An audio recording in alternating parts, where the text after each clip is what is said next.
everybody. It's a Wednesday. That means only one thing. It's time now for Supernatural News, and right here on Darkness Radio, of course. And with that, we need a co-hostess. We bring in the one, the only, I'm going to keep it short today, Jessica Freeburg. Hi, Jessica. The reason I bring it short today is this. We have a huge show today, Jess. Yeah. And I mean a huge show. We have so many stories today. We got to get them all in today. We have so much going on. We got Bigfoot stories. We got to talk about this conjuring thing. We have not one, but two paranormal hotspots that had unusual happenings this weekend that I want to talk about right off the top of the program. I want to get the serious stuff out of the way, and then we can joke and have fun. Sound fair? Sounds good. Okay. And I don't mean to bring stuff down on the funny and the haha this week, but there's one incident that happened, and I don't know if you even saw it, Jess, this weekend, but there was something serious that happened in Virginia City, Nevada, home of the Washoe Club, this past weekend. And it's one of those incidents that it's a kind of a ugly stain on a beautiful city and a beautiful location. One of those destinations that you absolutely love to go to, especially for those of us in the paranormal. We love to investigate the Washoe Club. You've seen it many times, many different paranormal programs, especially Ghost Adventures. If you've seen Ghost Adventures in the Washoe Club episode, it's one of their more famous episodes.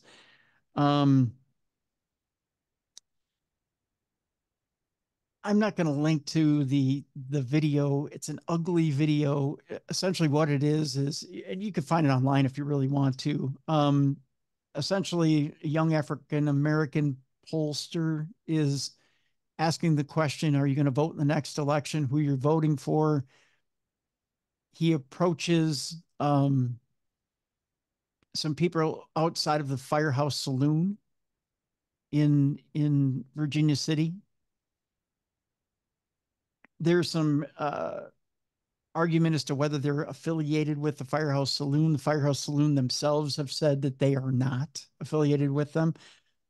Some research has been done that says not only are they affiliated with the Firehouse Saloon, but they're actually involved with the Firehouse Saloon. They may even be owners. That's up for debate. The language is raw. It's racist. They say it right to this young man's face. There's some gaslighting that's involved there. It's horrible. Nobody stands up for the young man until the very end of the video. They basically escort this young man down the street. It's horrible. It's absolutely abhorrent what they do to the young man. There's no excuse for it. They don't physically assault him per se. I mean, one woman is kind of got her hand on his back and is kind of walking him down the street. But it's a shame, because here's the deal, folks. And I'm just speaking myself right now as someone who has African-American family members. In the year 2024, if you're white and you say there's no such thing as racism, you have your head in the sand. You're wrong. Yeah. You're wrong. You're dead wrong. If you think that it isn't alive and well, and that this stuff doesn't happen, and that it doesn't happen out in the open, and that horrible incidents don't happen, you're dead wrong. And racism is just taking a more PC front. You know, it's still alive and well, and it's sickening. It's just sickening how blatant it is, and why we all don't have a turned stomach at how blatant it is beyond me. I don't know why we aren't as I hit my microphone here, why we aren't a more kinder, gentler society in the year 2024. You know, we should have left all this crap in the 1960s when we had the first civil rights fight. when African Americans had to fight for civil rights. Why we can't look at all races and just say, you know what, it's just time to treat each other like human beings. I don't know why we're still doing this. I just don't know, Jess. Sad. Yeah. At the same time, there are I don't want to use the I don't want to use the dog whistle if there are good people on both sides because I saw that argument online this weekend. But there are some good people and good businesses in Virginia City. They just did not show up for this kid, which they should be ashamed. There was nobody around for this kid. So, yeah, you should be ashamed, Virginia City. I'll say that much. And that's where I'll leave my soapbox there. You got to do better. You just got to do better. We all got to do better, you know. Every day we can be better people. We can just be better people. There's no excuse, you know. You can you can sit there and you know, you can point and say, well, government program this, that's been done, that's been done. Just stop. Just stop. Stop pointing at the past. Start looking at the future. You know, if you don't treat people the way you want to be treated, then you're not doing a good enough job. Everybody should be treated the way that you want to treat people. Bottom line, you know, if you want to, if you want to deal, and you hear a lot of people bring up religion, you want to deal from a Christ-like perspective, act like Christ. Christ never discriminated. Don't discriminate. End of story. Loved everyone. He loved everyone.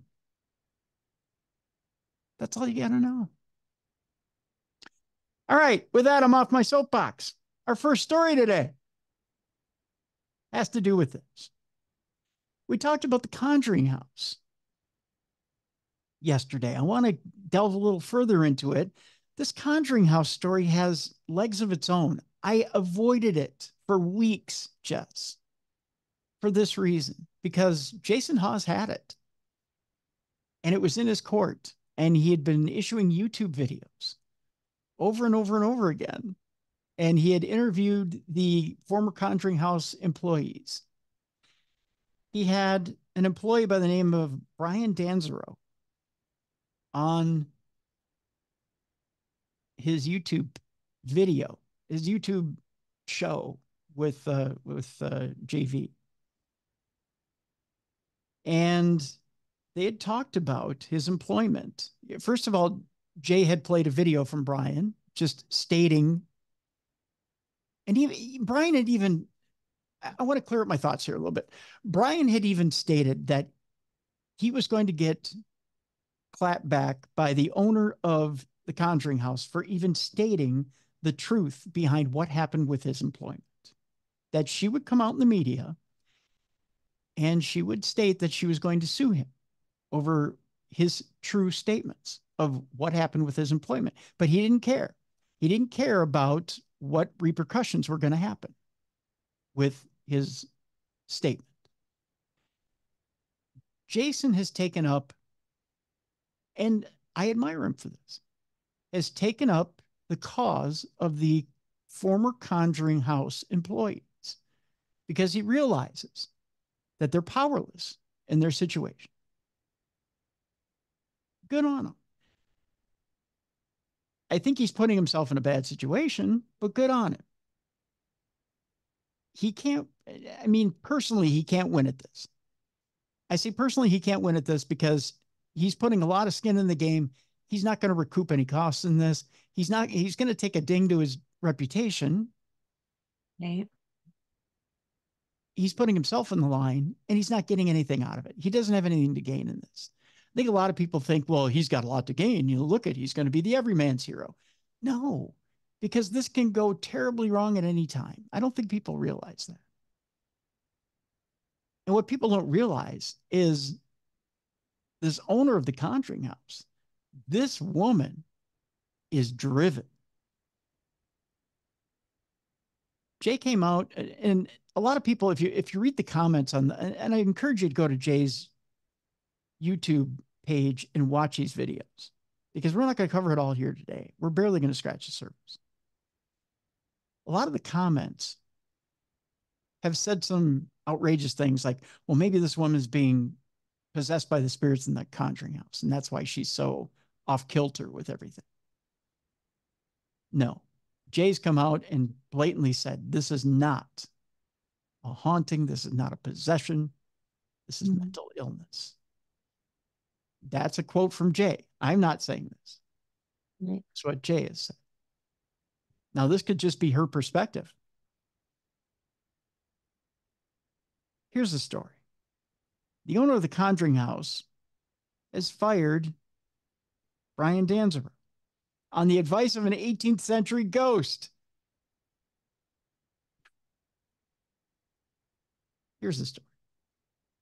One of the original employees of the haunted estate that inspired the Conjuring movies has been fired after the owner said a ghost accused him of stealing money. Brian Danziger began working at the Burrillville farmhouse, also known as the Old Arnold Estate, back in 2021, and was the last of the original staff at the property. During his time, he was working for Jacqueline Nunez, who had bought the Conjuring House for a whopping $1.5 million back in 2022. But on July 19th, Danziger was let go after Nunez told him that the spirit of the former owner, John Arnold, informed him that he had stolen $3,000 in cash. Now, here's the deal. The house has a security system. It has cameras. If Brian stole the money, produce the video. Right. It's as simple as that. She said, John Arnold told me you've been stealing money out of the cash box for the past 2 months. I literally stopped and I had to correct her, like, John Arnold, one of the original owners, Danziger said, as he showed the text to Target 12. The former employee also claims that the voices in her head told her that he was physically attacking Nunez. The voices in her head, including John Arnold, told her I'm sorry, not physically, but psychically. The voices in her head, including John Arnold, told her I was psychically attacking her along with the previous staff, and that the voices, including John Arnold, also told her I stole money from her.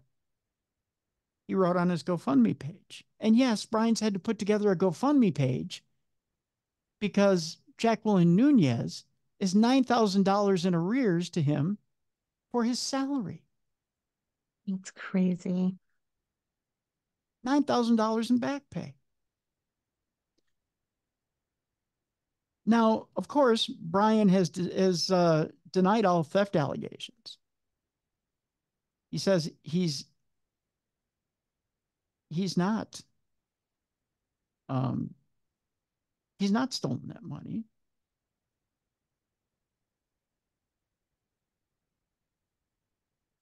And instead is accusing Nunez of owing him that $9,000 in back pay. The disgruntled employee also said that when he asked for his last 5 weeks of pay, the owner refused, and added that Nunez told him that Arnold had instructed her to not give him the money. A ghost told her, don't give him the money. Here's the actual, well, not the actual text, but a mock-up of the text of what was said between the two. Oh, no. Isn't that something? Yeah, it's confused. That would be a confusing text to get. John Arnold told me you've been stealing money out of the cash box for the past 2 months. And Brian says, John Arnold, one of the original owners. Like, huh? He also says he finds Nunez's account preposterous. For a spirit to go after a staff member in that manner, I've never heard of such a thing at any haunted venue, let alone the Conjuring House, he said. As a result, he's filed a complaint seeking unpaid wages with the Rhode Island Department of Labor and Training, which he should. I also think he should take it a step further, Jess. I think he should go to the Department of Revenue. Because if she wasn't paying him his wages, She also wasn't paying payroll taxes, which means she's Right. probably not paying other taxes. Supposedly, she's a lawyer. She should know this That's stuff. crazy. Yeah. So if she's not paying withholding and she's not paying taxes, take her to the Department of Revenue. Start bringing the state down on her. You want to force a sale of the Conjuring house. There's no better way to do it than force this process along and eventually get that house up for auction. Yeah, it's such a crazy story. I try to wrap my brain around like what her motivation is. I don't see how she can see this coming out in a good way at the end of the day. I don't think she's thinking. That's the thing. No. Yeah. No. Nunez, who's a self-described medium, continues to say that the spirits of the most famous haunted and active locations in the world told her that he had been stealing.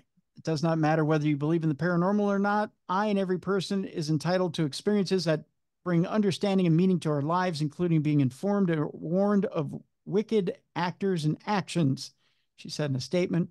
As far as Brian goes, my experience with him developed quickly, culminating in his at-will employment termination.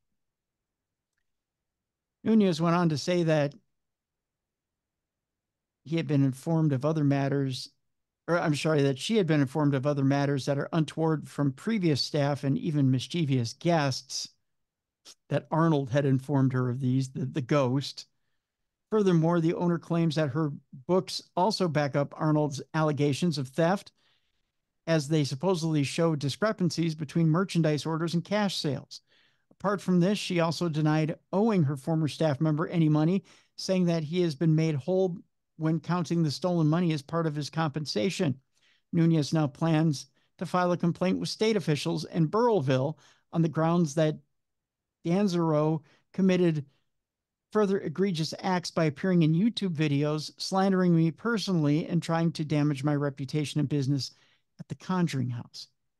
She's not going to win. The state won't take these YouTube videos in which he clinically, and I put this quite literally, clinically documented his experience, showing the texts. He goes through it like a lawyer. Right. That's not slander. That's reporting. I don't know what part of that is slander when you basically report what's told to you. Last year, dailymail.com exclusively visited the real property that inspired the iconic series of horror movies. The home shot to notoriety after the Perron family was relentlessly haunted when they lived there in the 70s. They kind of give the history of the property there. But again, I encourage you to go to Jason's YouTube page. Watch the videos for yourself. There's a very interesting roundtable with the ex-employees there, in which they each tell their stories of how they were let go and their experiences with Jacqueline Nunez. I've had quite a few listeners who have said, Tim, have you watched the videos? Yeah, I've watched all of them. I haven't commented up until now because I don't have a dog in the fight. Right. I know Jay has a dog in the fight. That's why he stepped. I wish him good luck. I wouldn't want to put my hat in that ring. Um, it's going to be a long and messy fight. Because I'll tell you something, Jacqueline Nunez is like a hungry dog on a bone. If they think that they're going to wrestle that house away from her, it's probably not going to happen. There's a lot of people out there right now that want to boycott that house. That's fine. You speak with your dollars. Right. And you can speak with your dollars, folks. That's what you do. As a community, you certainly have the right to boycott the house and not give it your business. You have the right to email Jacqueline Nunez and let her know what you think. But at the same time, you have to realize that she paid over $1 million for that house. She's going to do everything she can to hang in there and try to get her investment back. And there's only one or two ways to do that. And that is hang in there and try to make a business out of it. Or two, turn around and sell it and make a profit. So unless you guys have the money to turn around and give her that profit and get her out of there, she's staying. So um, if you don't have the money to force her out, well then,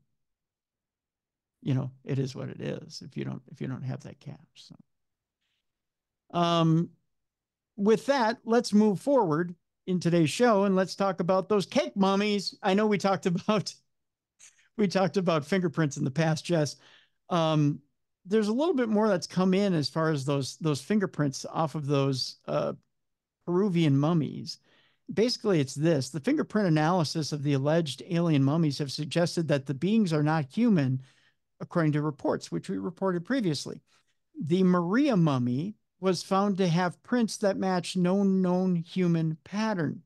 Now, back in January, forensic experts from Peru's prosecutor's office declared that the curious finds from the Nazca region were crafted using a mix of paper glue, metal, and bones from humans and animals. Local farmers reportedly stumbled upon these oddities in 2017, which then caught the eye of intrigued researchers. The so-called mummies boasted bizarre features like elongated heads and three-fingered hands, igniting a frenzy of speculation and heated discussions about their true nature and inevitably their authenticity. Now, a former Colorado prosecutor turned defense attorney has scrutinized one of the dozen or so specimens, according to the Daily Star. These were not traditional human fingerprint patterns, said Joshua McDowell, the lawyer, referencing the diagonal grooves found on the fingerprints and toes of these entities. The specimen named Maria, which McDowell and his team examined, had fingerprints unlike any known to humanity. We did not see any loops or whorls on the prints of the fingers or on the toes, McDowell observed. I'm a former prosecutor. I'm a criminal defense attorney. I've seen lots of fingerprints, and these were not classic fingerprints, he continued, stressing the uniqueness of Maria's prints compared to those of humans. However, he cautioned that it would be extremely premature to jump to any solid conclusions about these figures discovered in the Peruvian desert. Back in January, forensic experts from Peru's prosecutor's office debunked the idea that they could be extraterrestrial beings. The conclusion is simple. They are dolls assembled with the bones of animals from this planet with modern synthetic glues. Therefore, they were not assembled during pre-Hispanic times, explained forensic archaeologist Flavio Estrada, who spearheaded the analysis. They are not extraterrestrials. They are not aliens. So, Jess, Flavio Estrada says they're bullshit. Yeah, they kind of seem to be. Yet you still have one archaeologist who's pushing them as the real deal. Just wants to believe so bad. Yeah, that he does. That he does. We'll go to a different area of South America. We'll go to southern Brazil, where there was an unidentified object that was found hovering in the sky over southern Brazil this past week. The clip shows a strange object that remained stationary over the Brazilian city of, I believe it is Curitiba, filmed and uploaded by YouTube user Zona de, is it de Conhecida? That's a long word. The clip, which was recorded on July 21st and uploaded 3 days later, was quickly picked up by news outlets and shared on social media. I never believed in UFOs until last Sunday when I filmed this unidentified object, Zona wrote. At first, I thought it was a drone, but it had no spears. And then I thought it was a balloon, but the trajectory was in a straight line. And suddenly, something similar to landing gear appears. The footage was unsurprisingly met with strongly conflicting views, with some users remaining adamant that the object was a drone and others insistent that it was something more unusual. I don't rule out any possibility for now, although it looks nothing like today's drone, Sona added. Tell you what, I'll post the footage, I'll post the article in the description of this program, and I'll let you decide. But here's a picture, Jess, of what it looks like. It kind of looks like the stereotypical UFO right there. Yeah, it does. Looks very much like your typical UFO flying saucer. Yeah. So, but I'll post the article for you, and you can watch the YouTube video yourself, and you can decide for yourself there and decide whether that's actually something there. Every once in a while we talk about crop circles on this program and let you decide whether they're real or man-made, because some of them are very, very good. This one, Jess, what do you think of that? Ooh, I think that is beautiful. Yeah, It's like a perfect circle with some lines coming in there, yeah, almost like a five-leaf clover. it is. It kind of, isn't it? Yeah. There's a crop circle in Badbury, England. Great town name, by the way, which is sparking a police investigation. Although these days crop circles tend to be regarded more as works of art than evidence of alien visitors, the phenomena still manages to generate interest whether a new design shows up. Not everyone, however, appreciates it when they do. In a local news report out of Badbury, England recently, a farmer was particularly annoyed when he discovered that someone had created a large, intricate crop formation in one of his fields. The design itself is certainly impressive and must have taken someone quite some time and skill to make, but it also caused several £1,000s worth of damage to the crops. This has had a significant financial impact on the farmer during a challenging summer due to the weather, Police Constable Kate Schofield said in a statement. I would ask anyone who has had information about the damage to please come forward and contact Dorset Police. The incident demonstrates that while creating crop circles might seem like a harmless activity, they can and do have a genuine impact on local farmers. As things stand, the persons responsible have yet to be found. I don't know, Jess, this has such a symmetrical exactness to it that, I'm going to quote somebody famous here. It must be aliens. It's quite perfect. Yeah, So it I is. certainly wouldn't have the capacity to do that if I No, wasn't an alien, but that's more than just a truck and a board. Yeah, I that's feel like if that's the case, I mean, especially in this day and age, wouldn't there be some evidence of that? Like, don't we have some trail cams out there or something? yeah, yeah. Especially on farms. Farms more and more have more cameras out there, to sight things in their fields. You would think that there would have been some cameras out there somewhere that would have caught something. I want them all to be by aliens, but Yeah, that's true. That's true. Got another story here, Jess, about a lunar biorepository that's been proposed as a backup for life on Earth. The last few weeks we've been talking more and more about using the moon as either a respite for life on Earth or a short stop or being able to exist at least for a short amount of time on the moon. Scientists have proposed building a special facility on the moon to preserve life in the event of a major disaster.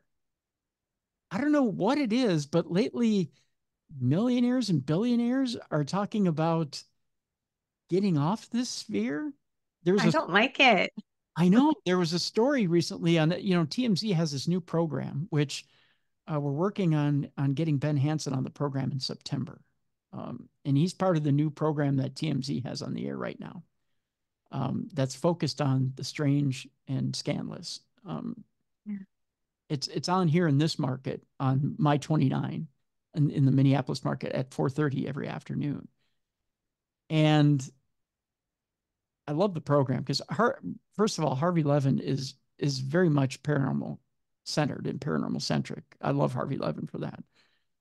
But they had a feature on one of the programs about how the rich in this country are not only building shelters, but they're looking at getting off planet, which is bizarre. The elite in this country know something, and they know something's coming. And a lot of them are tapped into the Defense Department. And they know that some big world event is coming. I don't know what that world event is, whether it's a war or some sort of celestial event that's going to happen. But they all know something major, catastrophic is going to happen, where it involves a huge population shift or population move where people need to get out of here. So they're looking at a way to move in the event of major disaster, which is odd. Yeah, you're hearing it more and more, and it's creepier than most creepy things to me.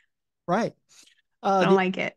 the idea of storing large amounts of biological samples to serve as a backup in case of a catastrophe is certainly nothing new.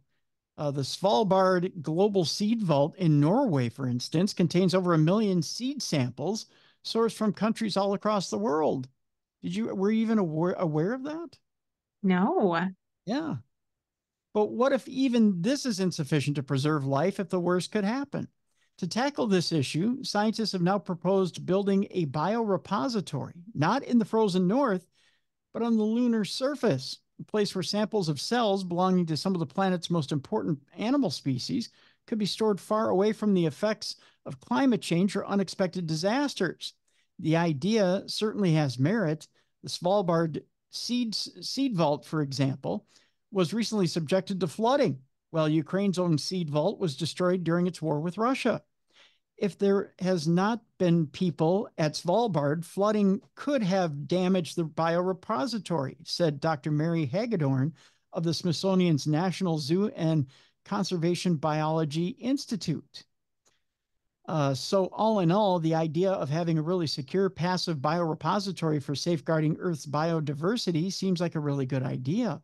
By situating a lunar vault within deep craters that are never exposed to the sun, a biorepository on the moon would be able to function practically indefinitely without fear of weather damage. That said, it may be some time before something like this could actually be built. We know now to do this and can do this and will do this, but it may take decades to finally achieve, said Dr. Hagedorn.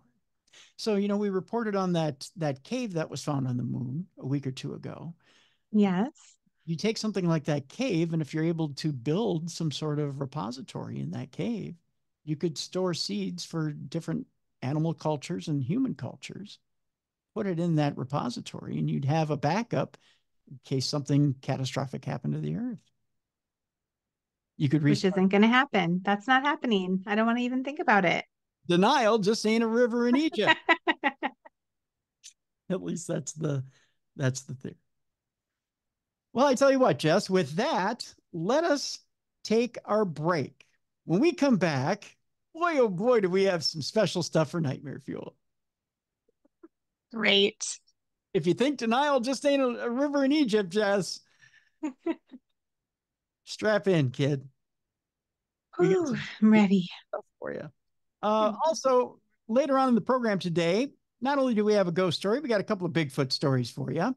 We'll also talk about Egypt's pyramids and were they built not by aliens, but by a simple hydraulic lift system. We'll talk about why humanity is actually genius. We'll get a bit away from the paranormal and why it may just be normal. Also, Jess, are you ready? We're going to talk about Yes. monkeys again today. Yes. I'm so excited. Are you ready for monkeys to take over the earth? Uh, no. We'll talk about why the first step towards monkeys taking over the earth may have been taken this week. Did I shock you with that one? This whole episode is terrifying. Is it? You really think it's terrifying? A little bit.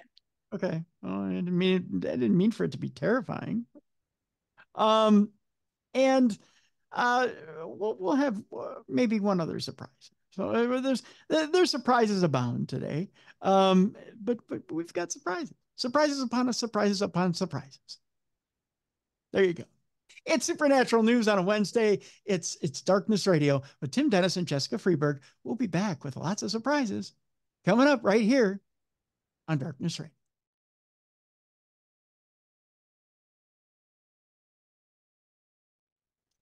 Welcome back to the best in paranormal podcasting. This is Darkness Radio. I'm your host, Tim Dennis. Right over there is our co-host, Jessica Freeburg. Jess, it's raining to beat the band lately in this town. I don't know what it is about lately, but you know what they say.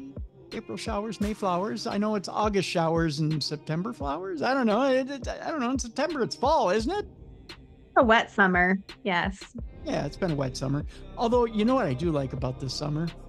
We haven't cracked 90 too often. No, it hasn't been so hot. Yeah, we've had what I like to call a Canadian summer. It hasn't been all that hot, which I like. Although it's been humid a lot lately. I'm not a big fan of the humidity, but that's okay. Not a bad summer overall. You know, I do have to mention, I do have a happy deal here. Made me very, very happy. Jim and Jana, I'm going to start sounding like the local news here. Are you ready for this? I'm going to get all mushy here for a minute. Yes. You know, I told you I like to feed the chippers blueberries, right, for their treat. So lately I've discovered, now, as far as I go, and Jim and Jana, I got a little tip for you here. Jim and Jana decided to feed their chippers blueberries, and they sent me pictures. Oh, I have the cutest pictures now of their, and you know, here's what I'm going to do. I'm going to put up a blog at darknessradioshow.com with Jim and Jana's permission. I'll post the pictures of their chippers that they sent eating blueberries. And I've got, and I'll compare and contrast. I'll put up my pictures of my chippers with their blueberries too. So we'll just call it chippers with blueberries.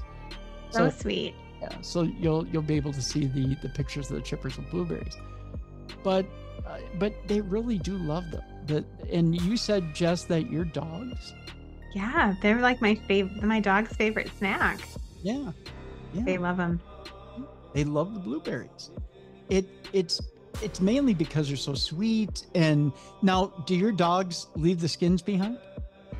Oh no, they eat them, gobble them right up. Okay. Yeah. I'm curious because Jim and Jana didn't say, but see, my chippers, they'll leave the skins behind. They eat the insides, they leave the skins behind because they're too coarse. But now, see, I started eating sweet cherries. You know, the natural cherries? Yeah. Because you got tart cherries, you got sweet cherries. I started eating sweet cherries because my grandfather, his favorite treat was cherries, natural cherries, during the summertime. Like when it's cherry season, he would go get cherries. So I decided I would try cherries for the chippers, right? And they absolutely love cherries. In fact, I think it's Indy who's eating the cherries along with me. So the other day, I put one or two out on the porch right near the hamster bottle. And I thought he had grabbed a pouch full of seeds, and he popped right back up onto the porch, grabbed a big cherry, and then ran back to the den, right? And it was just the cutest little thing. I'm like, you're the one who's eating them all. But yes, it was just cute. So there you go, blueberries and cherries. But yeah, so Jim and Jana, if you're listening, try a sweet cherry. See if they like them, because I think they like them even better than blueberries. So there you go, blueberries and cherries. It just made me so happy, Jess. Oh God, there they are again. I'm telling you, every time you start to get happy about something, there they are, Jess. Here they are. All right. Well, the first story today, as far as those assholes AI go, also involve aliens. Oh. It's a double dipper. Scientists are proposing sending an AI into space to converse with aliens. It's your worst nightmare. It's like all the bad things. Maybe the aliens will probe the AI. Is there a way to anal probe an AI? Because if there is, I hope they find it. Well, it depends. If you're getting it from Temu and it's a sex doll, it certainly has a place to probe. Thank you. You're welcome. Thank you for bringing that full circle from last week. So instead of sending basic messages, what if we sent an AI capable of having a conversation with ET? For decades, humanity may have been sending messages out into the cosmos in an effort to attract the attention of any advanced alien civilizations who might have been listening. These messages typically contain anything from a basic greeting to fundamental information about our sciences, culture, and history. But what if there is a way to send something a bit more complex? In a recent article for Scientific American, SETI's Frank Marches and NASA's Ignacio G. Lopez Francos put forward the idea of sending an artificial intelligence instead of a static message. I almost said satanic, but static message, to act as an interactive representative of our species. Such an AI could have a two-way conversation with an alien civilization. That is, until it screws up and says something that's, totally inappropriate, while answering any questions that they might have about us. It could also help to preserve our culture and history should a disaster befall us here on Earth. In the article, the scientists describe selecting an appropriate, well-curated large language model that encapsulates the diverse essence of humanity in the world we live in. There are certainly a few issues with the idea, including finding a way to transmit something this complex into deep space and the possibility that any potential recipients would be unable to actually compile it into a usable form. Still, it represents a novel approach to contacting aliens and does beg the question, what if aliens have the same idea? Could our first contact with ET be an alien AI that visits the Earth? Who knows? Perhaps something like this is actually already here. Some people believe that gray aliens, and actually we had an author who was on about a year and a half ago that believed that gray aliens were just androids. Oh, okay. They're just android sentries. They're not really aliens. They're just androids that are sent here as worker bees. And that the real aliens are on the other side of the galaxy. Okay, that makes kind of sense. I was just researching the incident in Kentucky that occurred in 1955, where they were like invaded by multiple little gray men. Yep. The Kelly Hopkinsville. All of a sudden, I can't think of words, but you know what I'm talking about. Yep. Yeah, and they said they shot him and it dinged like a ting, like it was hitting a tin can. It was one of the things they reported. Yep. Yeah. So, in that case, yeah, it would make sense, wouldn't it? That they might be sentries. Yeah. Meanwhile, all right, Jess, you thought that last one might be scary. We're going deeper. Okay. New experiments could prove that we live in a computer simulation. Oh, like that movie. Wasn't there a movie? The Matrix, yes. Although people want to prove that the Matrix is real. For years, scientists and philosophers have pondered over whether or not the real world isn't quite as real as we think. So what if we told you that the world that you live in isn't real? It might sound like a concept straight out of the Keanu Reeves science fiction favorite, The Matrix, but according to some of the world's top minds, the idea that we are living inside a computer simulation is not only possible, but perhaps even more likely than the idea that we are living in the real world. What if that was true? How would we go about proving it? Well, one man thinks he may have a solution to this conundrum, and that's former NASA physicist Thomas Campbell, who has spent years working on experiments designed to do just that. Now, thanks to California State Polytechnic University, or Cal Poly, not Cali Paul, Cal Poly, I can say it. He will finally have an opportunity to put these to the test on his mission to obtain strong scientific evidence that we live in a computer-simulated virtual reality. One of Campbell's experiments concerns the double slit experiment, or a physics demonstration which shows how light and matter can behave as both waves and particles. Which, by the way, we have a show coming up in the future with Dr. Bo Kirkwood, which talks about this double slit experiment and about physics in general. He argues that if the observer is removed from the experiment, then the recorded information never actually existed in the first place, because if nobody is there to see it, then it never happened. Like a video game, our reality may be purely participatory. Campbell hopes that his experiments will help to challenge the conventional understanding of reality and uncover profound connections between consciousness and the cosmos, actually proving beyond doubt that our world is a simulation, however, will not be an easy task. So, Jess, thoughts? Do we live in a computer simulation or get over it? It's just a theory. Yeah, I'm going to go with no. I don't believe it. Okay. So it's too weird. Okay. I, I, Do you believe it? I think people have taken a movie too far. Yeah, That's what I think. I think as we do. it's wishful thinking. It's a I, fun theory. I mean, it's fun to think about. I just don't buy it. yeah, I'm not buying it either. I really am not. I think people just they took a really nice concept and a great movie and twisted it too far and thought that'd be really cool if we did live in that. And it's people want to escape from reality. Yes, that is so true. They really, really do. And they want to believe that reality is not what we think, and maybe there's another reality we really belong to, and that this reality doesn't exist.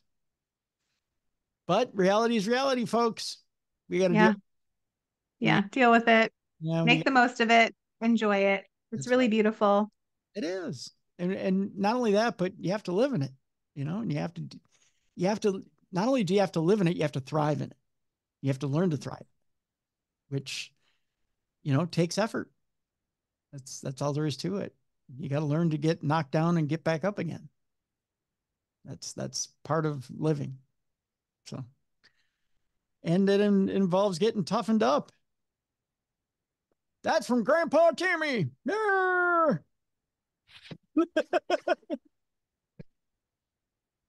Our next story, speaking of, is those young people, those youngsters. There's a kind of an alarming story. Actually, it's a funny story for to round up this part of our nightmare fuel. Turns out, Jess, that millennials and Gen Z would rather lose their passport on vacation than their phone. Oh, wow. Speaking of being lost in reality, a new study Wow. has shown that more than a quarter of people born after 1996 would rather lose their passport than their mobile phone while on vacation. I don't think people realize that you're not going anywhere without your passport. You are stuck. Yeah, you're permanently stuck on vacation without your passport. A poll of about 2,000 adults who travel abroad revealed that nearly a third of Gen Z and millennials would rather misplace their passports than their mobile phone while on vacation. It's not easy to replace your passport while you're on vacation. No, it's If quite you're a on, pain. if you're on a cruise ship, it is. But if you're by yourself, it's not like you can just walk into your consulate and they go, okay, because they don't. You're not going to have your social security card and your birth certificate there to prove your actual identity. Right. You're in trouble. In stark contrast, only 7% of Gen X and 11% of boomers would choose to lose their passport over their mobile phone. Younger generations are twice as dependent on their devices when overseas, with those aged 18 to 27 spending an average of 89 minutes a day on their gadgets during a trip. Meanwhile, Gen X, born between 1965 and 1980, used their device for just 47 minutes on average. And boomers, born between 1946 and 1964, used theirs for only 31 minutes a day. That's a stark difference. That really is. Yeah. The desire to stay connected while traveling is clear with 40% of millennials, those born between 1981 and 1996, and 34% of Gen Z, those born before 1996, confessing they use their phone even more when they're on vacation than at home. Seemingly after some peace, 69% of boomers and 62% of Gen X claim that they use their mobile less when they're on vacation, and only 7% of boomers say they would be concerned about missing out on holiday experiences if they didn't have their phone. According to a poll, 31% of travelers hit with their extra roaming fees while basking abroad have been stung by an average bill of about $55. It's no wonder then that a hefty 77% of vacationers reckon mobile networks should sling them free internet perks while they're trotting around the globe. Lewis Henry of ID Mobile, who ran the survey and chuck in free roaming across 50 destinations, this is across the pond, said you shouldn't have to go without your normal creature comforts when on holiday. Our research found millions of adults rely on their phones while they're away just as much as they do at home. In many cases, they're even more important. While you may not necessarily need to scroll social media when you're on your sunbed, getting directions or weather updates could easily be really handy. Just because you're abroad doesn't mean you should need to worry about additional costs of staying connected. I, I don't know. When you're traveling, Jess, especially, do you travel overseas a lot, or have you traveled? No. I'm boring. Yeah, I found when I was on the Jericho cruise, boy, it came in really handy. Or when you travel into any foreign country, it's really handy Yeah, because I mean, places to eat, um, sightseeing, uh, just getting a hold of family, right. sending I pictures. think just being able to navigate would be the big reason that Yes. I would want to have it. Like my son's phone broke a few weeks ago and he was just having a hard time going places. Like he was supposed to go meet his friends at a cabin, but he didn't know how to get there. Like you're Yep. kind of debilitated if you don't have your map on your phone because it's not like we really have paper maps anymore. Yes. Yeah. And people don't know how to navigate paper maps. No, my kids would not know how to navigate one. Yeah. Yeah. And yes, people, do you know where due north is? They couldn't tell you.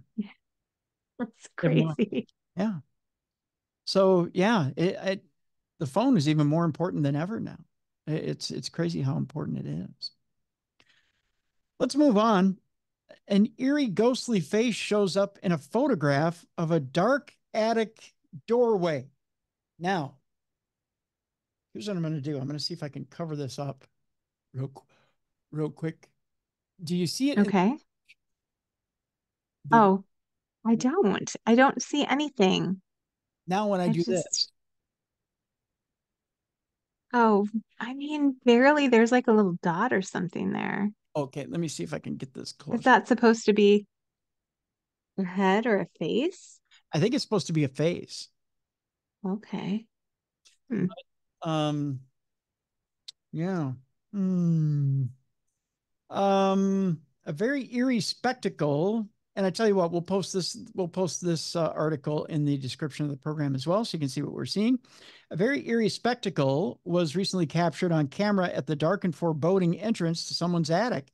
The image, which was posted onto a Facebook group by Belgian user Hente Andritsos, appears at a glance to be a little more than a shot of an unremarkable doorway. A friend of mine caught this on camera in his attic. They wrote, "What do you guys think?" Upon brightening up the image, it's possible to see what appears to be a human-like face in the upper left-hand corner of the doorway, seemingly just floating there without being attached to anything. It wasn't long before the image began generating quite a lot of interest online. "I'd be moving out. That's what I think," one person wrote, while another added, "Oh, heck no, I'm out." Exactly what the ghostly face actually is remains unclear. Could it be some sort of object hanging up in the doorway, deliberately fabricated hoax, or something genuinely paranormal? That's for you to decide. And I tell you what, again, we'll put it in the description of this program so you can see what exactly it is we're looking at. We have a story this week about an Army veteran who is telling a tale of a terrifying Bigfoot sighting after the beast itself screamed at him. U.S. Army veteran 45-year-old Kelly Stolp claimed he and his friends had a chilling encounter with the elusive Bigfoot in a remote forest in Washington state back in 2020. 45-year-old electrician and U.S. Army veteran has recounted a spine-tingling tale of what he's convinced was a close encounter with Bigfoot. The eerie experience unfolded as Kelly Stolp, an avid Sasquatch tracker, was camping with friends and family on a secluded forest road in Gifford Pinchot National Forest in Washington on the night of July 17th, 2020. Montana man Stolp, who's no stranger to the great outdoors, recalls being jolted awake at 3 a.m. by a blood-curdling Yeti-like scream. In a panic, instead of grabbing a camera to snap the legendary creature, the experienced hunter instinctively reached for his forearm. Chatting with Oregon Live, Stolp likened the sound to a deep brat-tat-tat and admitted it struck fear into him, though he couldn't pinpoint where the noise was coming from. Well, Stolp armed himself with a shotgun. His companions, including Mike Pelagi, who's all of 38 years old, a former Army comrade, and his fiancée, who had polished off a bottle of Pendleton whiskey, were sluggish to react. I would think if you're out drinking whiskey in the middle of the forest, Jess, yeah, you're probably not going to jump up and go meet Bigfoot. A little sluggish from all the alcohol. Yeah. The next night at the same witching hour, the group was again disturbed by a similar haunting call. This time, the now sober campers, including Pelagi and his fiancée, Olivia Corbin, also reported hearing the sound and feeling the ground tremble with heavy thudding steps close to their tent. Pelagi admitted to being scared as hell, noting that the footsteps seemed to be bipedal, resembling those of a human, which only added to the terror induced by the strange croaks and moans. After the spine-tingling experience, Stolp and his mate scoured the location, yet found zilch about the elusive critter. The squad opted for hush-hush about the freaky event, keen to dodge any nutty professor labels, Stolp's biggest worry. Determined to investigate further, 31-year-old Tanner Hoskins, a confidant of Stolp, established a website called the Pacific Northwest Bigfoot Search in August of 2020, urging the public to report Sasquatch-related encounters. The platform quickly became inundated with over 100 reports. They included a report of similar sounds being heard by a sheriff's deputy near to the scene, as well as other sightings of a hairy two-footed creature by terrified Montana campers.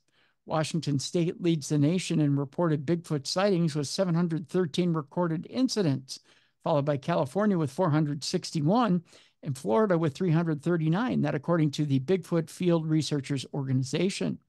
Reflecting on his close encounter, Stolp remembers it with a sense of childlike wonder. He told Oregon media, "It brought back magic into my life in a way. Mystery came back because it didn't exist before that. It's like being a kid again." Love that. Yeah, so having the shit scared out of you by Bigfoot's like being a kid again. That's Imagine. right. Yeah. I don't know about that, but it is what it is. There's also a werewolf-like creature out there, Jess, that's gone viral on TikTok. Ooh. Yeah. The footage shows an unidentified dark-colored creature moving in a particularly eerie and unnatural way. We're going to the streets of Argentina, where some people certainly seem to think that this is the case. The unusual clip, which was reportedly filmed in the city of Reconquista, Santa Fe, went viral after being uploaded onto video sharing social media website TikTok by user Legomez977. I love the name. It shows a peculiar creature that appears to be kneeling or sitting down on a road at night with its limbs outstretched in an unnatural, eerie way that's difficult to make sense of. Its head can also be seen moving up and down. The clip, which racked up a large number of views, likes, and comments, generated some heated debate, with some users suggesting that what it shows is actually a werewolf, something that is particularly entrenched in the local folklore. Others, meanwhile, dismissed the clip as a deliberate hoax. Video shared by a neighbor of Reconquista is a mystery. No one knows what it is. It is not the first time that something like this appears, the uploader wrote. You can check out the clip for yourself. We're going to upload it into the description of this program. The whole article, as a matter of fact, so you can check out the video and see for yourself, and you can determine whether it's werewolf or just trick of the eye. So there you go. So, Jess, human ingenuity or aliens? Who built the pyramids? Let's go with aliens. It's more fun. Let's go with aliens. Well, according to archaeologists, they think they found evidence to suggest that it was a primitive hydraulic lift. I actually believe that. I think that they had so much more capabilities than we give them credit for. I, you know, I think that there's a lot of secrets and mysteries that are lost to time. I think Yes. there's a lot of old ways that we've forgotten about, and people just don't give us enough credit that we had these ways in olden times to do this stuff. Um, Archaeologists have found evidence to suggest that a primitive hydraulic lift might have been used to move heavy stones, and heavy stones they were. For years, the question of how the ancient Egyptians managed to create such enormous structures using nothing but primitive tools have remained one of the most heated debates in all of archaeology. While several theories might have been put forward, one of the lesser known possibilities is that the builders of the pyramids used a form of primitive hydraulic lift to remove the stones or to move the stones into place. In a new study, evidence of such a system has been identified inside the Pyramid of Djoser, which is a structure that was built 4,700 years ago. Ancient Egyptians are famous for their pioneering and mastery of hydraulics through canals for irrigation purposes and barges to transport huge stones, the team wrote. This work opens a new line of research, the use of hydraulic force to erect the massive structures built by the pharaohs. Headed up by Xavier Landreau, president of the Paleotechnic Archaeological Research Institute in Paris, France, this new paper puts forward the notion that a large shaft found the interior of the 200-foot high pyramid was part of a hydraulic lift system that was used to move the stones using water, which isn't the first time I've heard this. Yeah, I've heard that theory before too. Yeah. We identified that the step pyramid's internal architecture is consistent with a hydraulic elevation mechanism never reported before. Ancient architects likely raised the stones from the pyramid center in a volcano fashion using the sediment-free water. I believe this is Gizir El Medir, a mysterious structure situated less than a mile away, may have acted as a dam that collected rainfall and funneled it through pipes for use during the construction.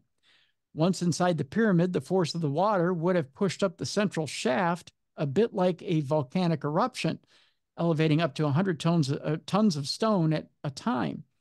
As things stand, however, this theory has yet to be definitely proven. So interesting, very interesting indeed. Just a couple of stories left here in Supernatural News today. Actually, 3 to be exact. Our first story, Jess, we're about to get our wish. Monkeys will soon rule the earth. I want them in my restaurant, but I don't want them ruling the earth, Tim. Oh, but then, Jess, not only will they rule the restaurants, they can run our banking systems, and life will just be funny everywhere. Can we vote for them for president? Yes, we can vote for them for president. Okay. Yeah. All right. I'm in. A monkey president. Imagine that. Some say we might have had some in the past, but just saying. A chimpanzee has spoke English in an unearthed footage. Yeah. Stop it. That's right. The apes have begun to talk, Jess, and you know what happens after that? Then they start putting humans in cages, and then the Statue of Liberty is on the beach, and then Charlton Heston is in that movie. That's right. A chimpanzee spoke English, and all of a sudden there's fears of a Planet of the Apes type future.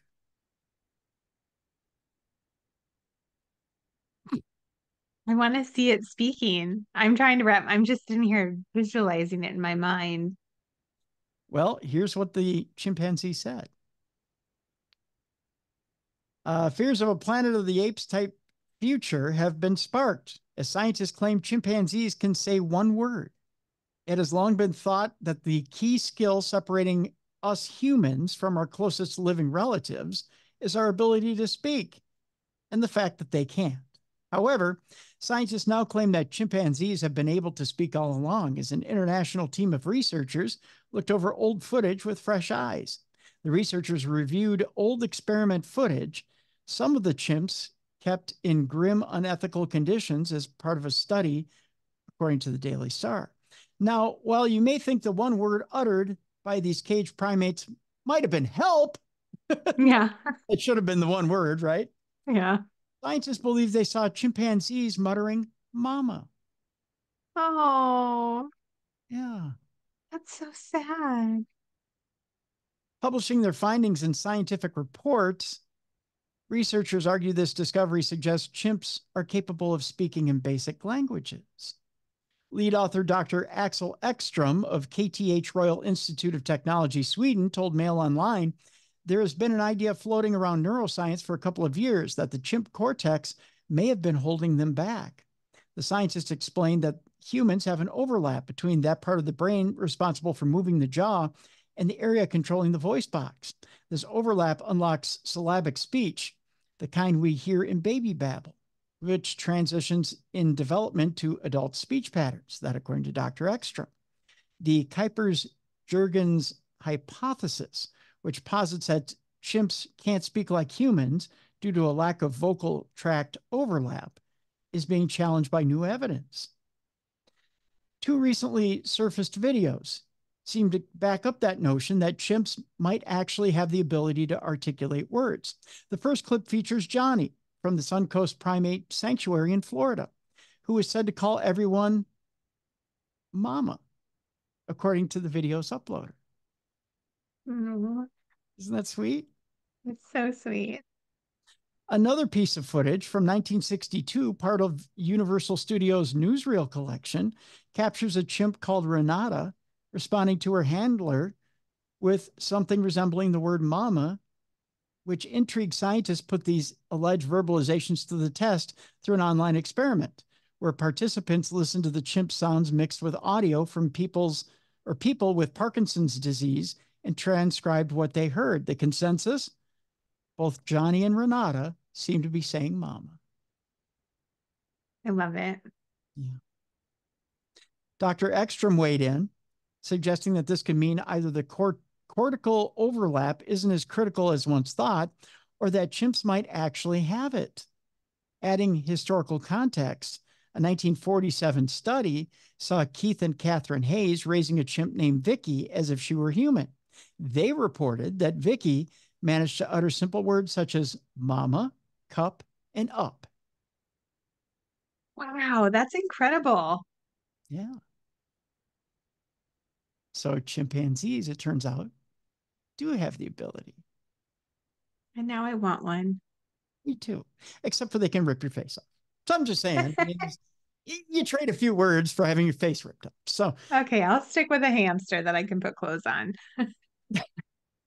which by the way, you're getting a little response on that post on Facebook about putting hamster Cute.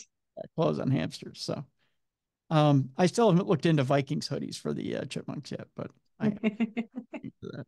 Just saying. All right, we're going to go from chimps that can talk and the cute factor, besides having the face ripped off, to a completely creepy story. We're going to end on a bit of a creepier note. Okay. We're going to go creepy into semi-creepy for the end of the show. You ready? This is second to the last story. Okay. There's a mystery out there surrounding a starving U.S. woman who was found tied to a tree in India. Oh no. Yeah. You ready for this? Yeah. The woman was only found when a local farmer happened to be working nearby and heard her screaming. Yeah. Yeah. Police are currently investigating the peculiar case of an American woman, Lolita Kai, who was discovered chained up to a tree in the middle of a forest in the Indian state of Maharashtra or Shurtra. I'll get it right. I swear by the end of the article. Exhausted, emaciated, and starving hungry, the woman alleged that her husband had chained her and left her in the forest to die without food or water. What? Yeah. Upon being rescued, she was quickly taken to a local hospital where doctors were able to determine that she was also suffering from mental health issues. Initially unable to speak, she communicated by writing on a piece of paper. She also claimed to have been given an injection for psychosis that left her unable to close her mouth and prevented her from being able to drink anything. Currently, her health is stable, hospital superintendent Dr. Sangamitra Phul told the BBC. She is taking medication, eating, and interacting with people. If she wants something, she can communicate it. She only knows English. It turned out that the woman was a former ballet dancer and yoga practitioner who had moved from the US to India to study yoga and meditation around 10 years ago. Her husband, who she met there, is now a person of interest in the case. Questions still remain, however, as to how and when she had ended up tied to a tree in the forest. Investigations into the case are now ongoing. That is crazy. Yeah. Tied up to a tree in the forest, essentially left for dead. I hope when they find him, they tie his ass to a tree in the forest. And see if he can if he can ballet dance his way out of it. Yeah. Yeah. All right, Jess. Another creepy story. Woman calls police. She finds a body on the beach. Okay. Okay. Of a person? She finds a body on the beach. Okay. A person. She's shocked by what it is. It's a mermaid. Ready for this? Yeah. A woman called police after discovering a body lying head deep in sand. Terrified a murderer was on the loose, only to receive the shock of her life when the cops arrived. You ready for this? Yeah. A woman called police after discovering a naked body lying on the beach, but all wasn't as it seemed. In a picture shared to Reddit, what appeared to be a helpless female was left with her head submerged under sand. According to a local report, however, the body turned out to be a very realistic sex doll on closer inspection.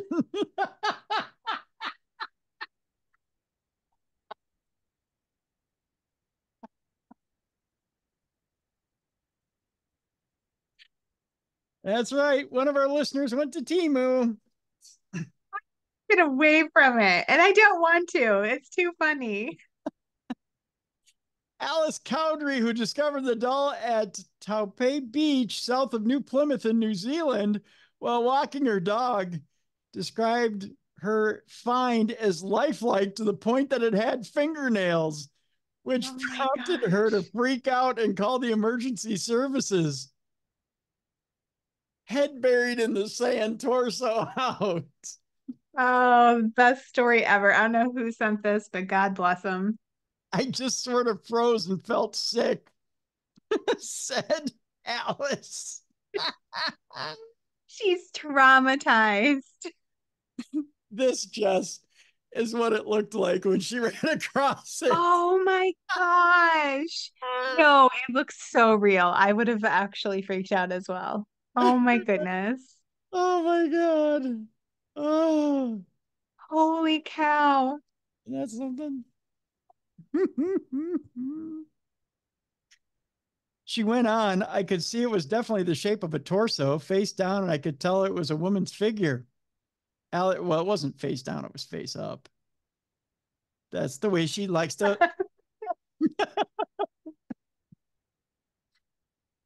um, Alice said she assumed there was a murderer on the loose. That is, until the police arrived and said, "No, that's just a fuck doll." I sort of saw one of the cops nudge it with his foot, and I thought, he's not going to nudge it if it's a body, she continued. And then he sort of flipped it over, and it was even more realistic when it was on its back. Oh, so it was face down. Oh, okay. He flipped it over. He just went, Its head's still in the sand, though. yeah. It had everything. It was very realistic, but obviously you could tell it was a sex doll. Retta couldn't help but poke fun at her ordeal, however. Wow, someone just used it and dumped it into the ocean, one responded. I'm guessing they either got bored of it, realized they didn't need it anymore, and were embarrassed by it and just dumped it.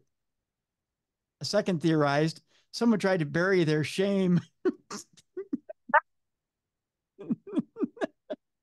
realized how hard actually it is to dig a grave, and just shoved its head in and gave up. That's so cruel and unusual. Oh, that's amazing. A third quipped, imagine your whole life building up to this moment.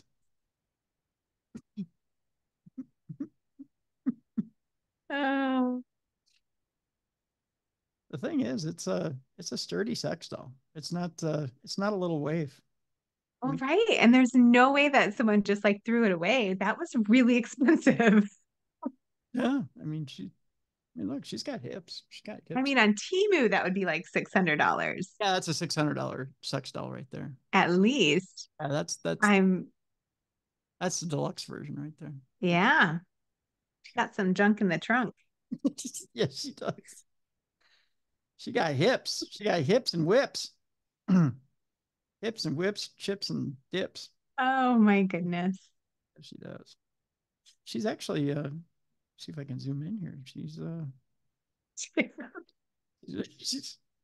got a I rack. need to see more. I need to zoom in here. She got a rack on her too. I'm not gonna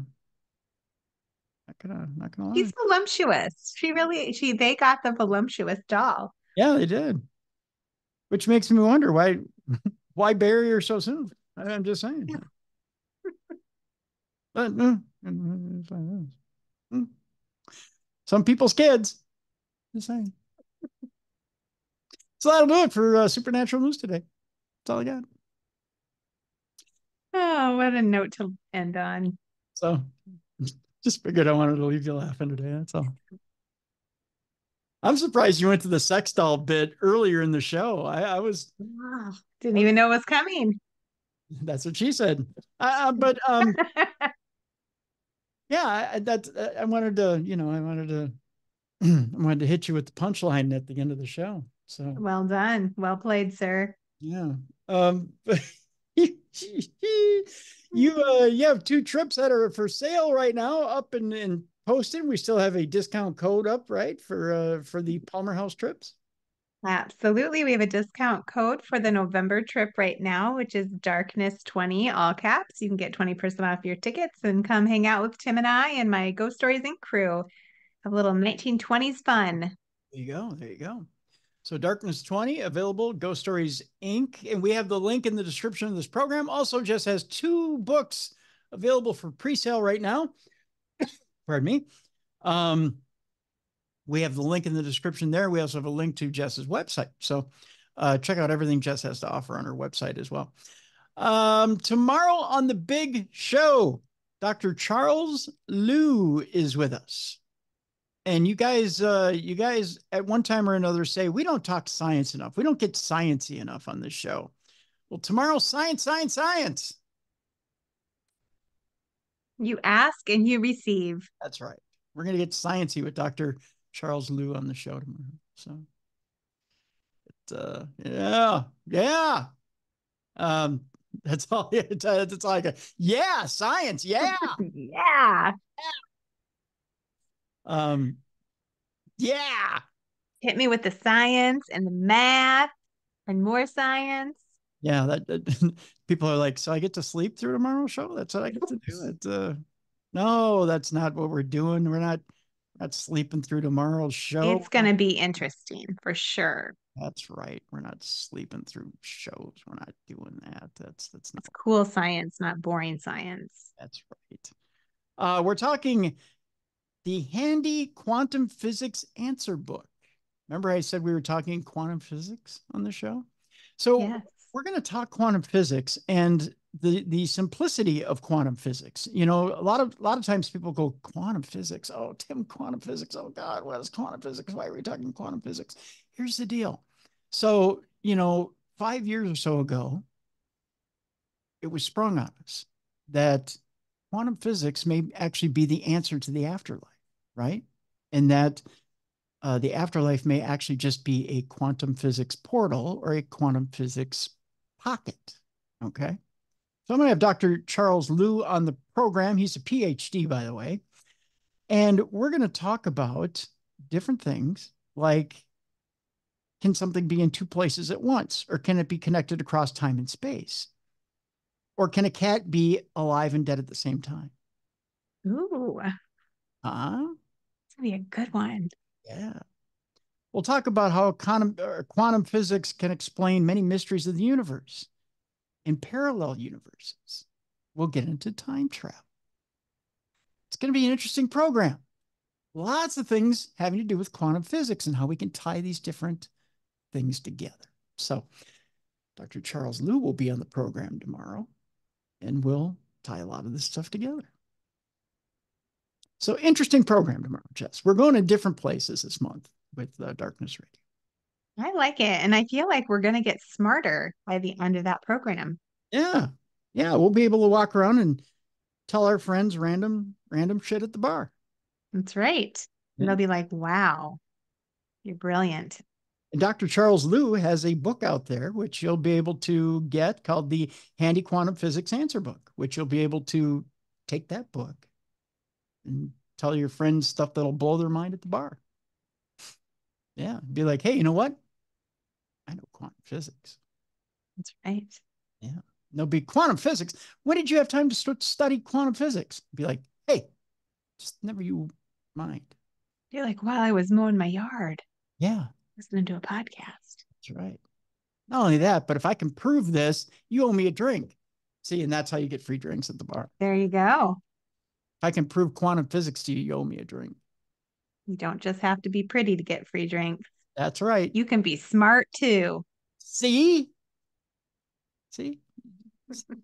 You got it, Jess. And then you use that knowledge up at the Palmer, get free drinks in November. Right. It all ties together.